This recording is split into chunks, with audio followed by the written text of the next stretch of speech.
સુરત શહેરના અબ્રામા સ્થિત ગોપીન ગામ ખાતે પ્રકૃતિની ખેતીની ખુશ્બુ ફેલાવવા માટે 4 દિવસ માટે પ્રાકૃતિક ફૂડ એક્સપોનું આયોજન કરાયું છે।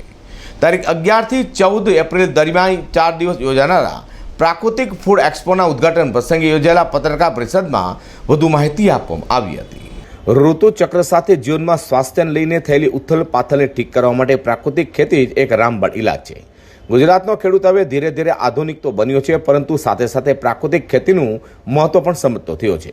ગાય આધારિત ખેતી કરીને રસાયણોથી દૂર કુદરતી પાકનું ઉત્પાદન કરી રહ્યો છે અને તેને સીધા ગ્રાહકો સુધી પહોંચાડી રહ્યો છે। એને ગ્રાહકો સુધી પહોંચાડવામાં વિવિધ સેવાકીય સંસ્થાઓ અને વ્યક્તિઓનો મહત્વનો ફાળો છે।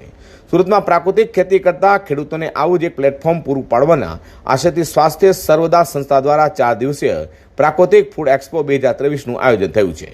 પ્રાકૃતિક મેળા વિશે પ્રેસ કોન્ફરન્સમાં જણાવાયું હતું કે પ્રાકૃતિક ખેતી એટલે તર્કસંગત ખેતી, પ્રકૃતિના નિયમોને જાણી પ્રકૃતિને પોતાની રીતે વિકસિત થવામાં મદદરૂપ ખેતી છે।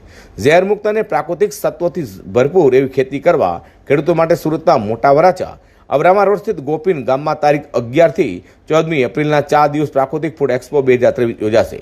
અને તારીખ 11મી સવારે શીતલદાસ બાપુ અને ભરતદાસ બાપુના હસ્તે ખુલ્લો મુકાશે। તો સાંજે રાજ્યપાલ શ્રી આચાર્ય દેવવ્રત પણ એક્સપોની મુલાકાત લઈને મેળાની વિધિવત ઉદ્ઘાટન વિધિ કરશે। પ્રાકૃતિક મેળામાં ગુજરાત સહિત દેશના 250થી પણ વધુ ખેડૂતો પોતાની પ્રોડક્ટ લઈને આવશે, જેમાં ગાય આધારિત ખેતીથી પકવેલું અનાજ, શાકભાજી, કરિયાણું, ફળ ફળાદી વગેરે સુધી ખેડૂત પાસેથી મળશે તેવું તેમને જણાવ્યું હતું। પ્રવીણ આસોદરિયા, હું સૌરાષ્ટ્રમાંથી આવું છું અને અમારા જાણીતા ઉદ્યોગપતિ ધનજીભાઈ, રમેશભાઈ અને રાકેશભાઈના પ્રયાસથી અને અમારા અહીંયા પ્રચારક મિત્રો ભાઈ શ્રી રોહિતભાઈ અને અમારા સાથી મિત્ર નરેન્દ્રભાઈ, સૌના પ્રયાસ અને અહીંયા 200 કરતાં વધુ કાર્યકર્તાના જહેમતથી એક ગુજરાતની અંદર નવો જ પ્રયોગ સુરતના આંગણેથી થઈ રહ્યો છે। અને આપ સૌ જાણો છો એમ સુરતની અંદર જે પ્રયોગ થઈ રહ્યો એ સમગ્ર રાજ્ય અને દેશની અંદર એ લાગુ થતો હોય છે।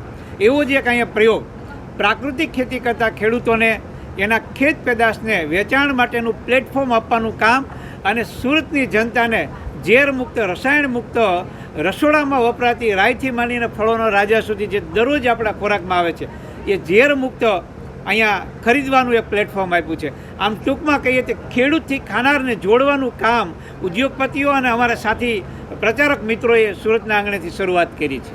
આજે 4 દિવસ આ જે એક્સપો ચાલનારું છે એમાં વિશેષમાં શું છે? લોકોનો આકર્ષણ અને નજર ખેંચાયું? યસ, અહીંયા ખેડૂતને એક નવું પ્લેટફોર્મ આપ્યું છે। એ ખેડૂત પોતાની કર્તવ્ય અહીંયા બતાવવાનો છે। માની લો કે ખેતરમાં મગફળી થાય તો મગફળીનો કોથળો લઈને નથી અહીંયા આવવાનો, મગફળીનું દેશી ઘાણે તેલ કઢવીને ખેડૂત અહીંયા વેચવા આવવાનો છે। ઘઉં તો આપણે એવું જ સમજીએ છીએ કે ઘઉં એક આપણે સીધા જ ખવાય છે, પણ ઘઉંની વિવિધ પ્રોડક્ટો લઈને ખેડૂત અહીંયા આવવાનો છે, વિસરાતી વાનગીઓને અહીંયા રસથાળ પથરાવવાનો છે। વધુમાં સુરતના ગોપીન ગામ અબ્રામા ખાતે મોટા પાયે પ્રાકૃતિક મેળાનું આયોજન થતું હોય એનો ભરપૂર પ્રચાર પણ કરાઈ રહ્યો છે। છેલ્લા 15 દિવસથી 200 જેટલા કાર્યકરો કામે લાગ્યા છે। 3 દિવસ અગાઉ કાર, બાઇક, ઘોડા, બળદગાડાની એક ભવ્ય જાગૃતિ રેલી પણ કાઢવામાં આવી હતી। આજે અનુસંધાનમાં 10 એપ્રિલે રાત્રે લોક ડાયરો યોજાશે, જેમાં જાણીતા કલાકારો ડાયરાને રમઝટ પણ બોલાવશે। અઝર કુર્સી સાથે પ્રકાશવાળા।